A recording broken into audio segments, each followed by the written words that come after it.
Қайырлы күн баршаңызға. Сіздермен мен бүгін Райхан.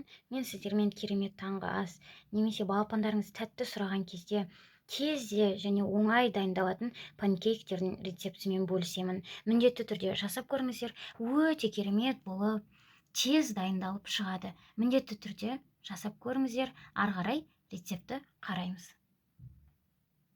Жұмыртқамызға шекерімізді салып араластырып аламыз. Шекерімізді салдық. Енді венчиктің көмегімен араластырып аламыз. Одан соң жылы сүтімізді құямыз.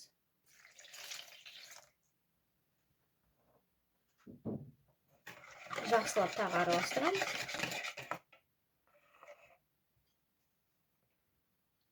Енді ұнымыздың үстіне қопсытқышымызды саламыз.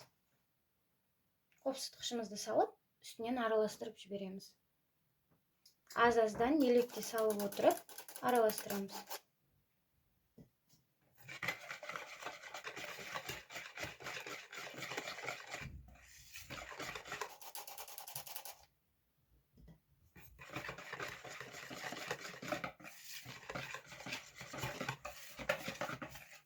Ұнымызды салып, жақсылап араластырып болғаннан соң, үстіне майымызды құямыз, ерітілген.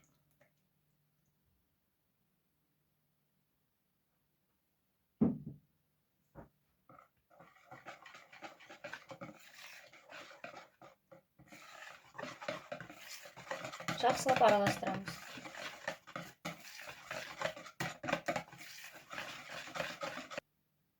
Мінекей қамырымыз дайын болды. Қамырымыздың структурасы осылай болып, дайын болып шығады.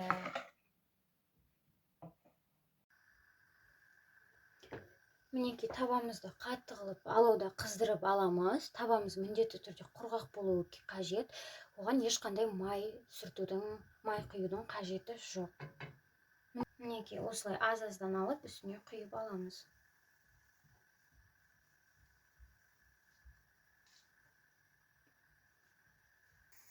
Мінекей осылай тесік-тесік болып, көпіршік сияқты болып шығады. Ол деген сөз пісті деген мағынаны білдіреді. Енді екінші жағына аударып, пісіріп аламыз.